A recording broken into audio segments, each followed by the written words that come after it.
අපේ සුන්දර සන්ධ්‍යාවක් තවත් සුන්දර සන්ධ්‍යාවක් ඉවර කරා. ඉන්දක නම් ඇඳුනුත් මාරු කරගෙන මට තමයි ඇඳුම් මාරු කරන්න වෙලාවක් හම්බුන්නේ නැහැ. මේ කතා කර කර හිටියා. ඉන්දක මට දැනගන්න ඕනේ මේ ලොකු දෙයක් නෙමෙයි. ඉන්දිකගේ මම දැක්කා මහා නළුවෙක්ගේ පන්නරයක්. මම ඒකට හරි ආදරේ. ඒ වගේ වුණාම අපිට වැඩ කරගන්න ගොඩාක් ලේසි වුණා. මට ඕනේ ඉන්දිකගෙන් දැනගන්න ඉන්දිකට මේ ප්‍රොඩක්ෂන් එකේ දැන් ඔයගොල්ලෝ ගොඩාක් දේවල් තනියෙන් කෙරුවා. ඊට පස්සේ ඕගොල්ලන්ට දැනෙච්ච දේ ප්‍රොඩක්ෂන් එක ගැන අද සිද්ධ වෙච්ච දේ ගැන දැන් පහුගිය අපි කලින් දැන් පළවෙනි දර්ශනේ නෙවෙයිනේ මේක. මට ඔයා ඒ ගැන පෞද්ගලිකව ඔයාට හැඟෙන වචනයක් කියන්න. ඔව් රවි මට දැනෙන්නේ විශේෂම දේ තමයි රවි අයියා හොඳ ඩිරෙක්ටර් කෙනෙක් කියන එක. ඒක මම මුලින්ම කියන්න ඕනේ. මොකද හේතුව ඔයා අපි ගැන ලොකු විශ්වාසයක් තියලා තමයි සෑහෙන දුරක ඉඳලා ලංකාවට ආවේ. මොකද ඔයා අපිට විශ්වාසය දුන්නා ඔයාලා ප්‍රිපෙයාර් වෙන්න ඕන ලෑස්ති වෙන්න ඕනේ මේ වෙනුවෙන් කියලා. ඒක ඊට පස්සේ අපිට ලොකු ගැම්මක් වුණා. දැන් මොකද ඔයා එනකොට අපි ලෑස්ති වෙලා ඉන්න ඕන වුණා.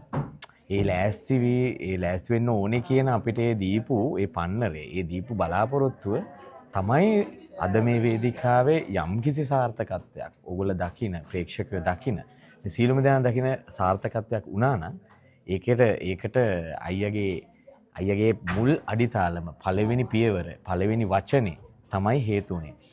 විශේෂයෙන්ම කියන්න ඕන දෙයක් තමයි දැන් මම සහභාගී වෙලා තියෙන අනිත් නාට්‍යත් එක්ක ගත්තාම සාපේක්ෂව මේක හාත්පසම වෙනස්. මටත් විශේෂ අත්දැකීමක් සහ අනිත් එක සියලුම රංගන ශිල්පීන් මෙතන හිටපු හැම කෙනෙක්ම ආනුෂාංගික ශිල්පීන් රංගන ශිල්පීන් එතකොට සංගීත මේ සියලුම දෙනා දුන්නු සහයෝගය නැත්නම් මේ ටීම් වර්ක් කියන එක මෙතන හොඳටම තිබිච්ච දෙයක්. ඒකට හේතුවත් ඔයා. මොකද ඔයාට තේරෙනවා මම හිතන්නේ ડોක්ටර් කෙනෙක් හින්දා දන්න එක විශේෂය. ඒ මිනිස්සුන්ගේ හිත තේරුම් ගන්න මිනිස්සුන්ගේ හිත හසුරවන්නවා හොඳට දන්නවා. ඒ ගමන ඒ වගේම ඔයාට තියෙන හොඳ වචන හැසිරීමේ හොඳම මේ හැකියාවක්. ඒ වචන හැසිරීම හරහා සමහරවිට අපිත් අහු වෙනවා. ඒක අහු වෙනවා කියන වැරදියට නෙමෙයි.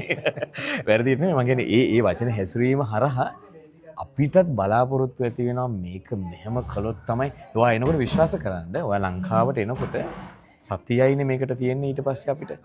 ඒ සතිය වෙනකොට මම ඇත්තටම ගෙදරේ මම ගැහෙනවා. මොකද හේතුව මොකද මගේ පුරුද්දක් තියෙනවා මගේ දෙයක් මම කරනකොට මම ප්‍රොම්ප්ට් එක බලාපොරොත්තු වෙන්නේ නැහැ. මම ස්ටේජ් එකට එන්නේ මම සියලුම දේෙන් සන්නද්ධ වෙලා. ඒ සන්නද්ධ වීම කොච්චර දුරට සාර්ථක කරගන්න ඕනද කියන එක බයක් ඇති වුණා අයිය ලංකාවට එනකොට. ඉතින් අනිත් විශේෂම කාරණාව සුනන්දස්ගේ නිර්මාණයකට සම්බන්ධ වෙන්න කියලා ලොකු ආසාවක් තිබුණා අතීතේ. නමුත් ඒක මොන මාර්ගයෙන් හෝ ඒක මගේ ඇරිලා ගියා. ජයනි හරහා ජයනි මේ සරච්චන්ද්‍ර හරහා ජයනි හරහා තමයි මට මේ අවස්ථාව ලැබුණේ. ජයනිට ස්තුතිවන්ත වෙනවා මුලින්ම දෙවනු අයියට සහ මේ නිර්මාණයට මාව විශ්වාසයක් ඇතුව මාව සහභාගී කරවගෙන මේ නිර්මාණයේ සාර්ථකත්වයට අපි සාර්ථකයි අයියේ. අපි අසාර්ථකයි අපි සාර්ථකයි. ඒක පුදුම ශක්තියක්. ඒ සාර්ථකයි. ඒ සාර්ථකත්වයට දුන්නු පන්නරේ ඒ බෑකප් එක ඒ දුන්නු හැම දෙයකම මෙකී නොකී ඕනම වචනයක් අයියට දාගන්න පුළුවන්.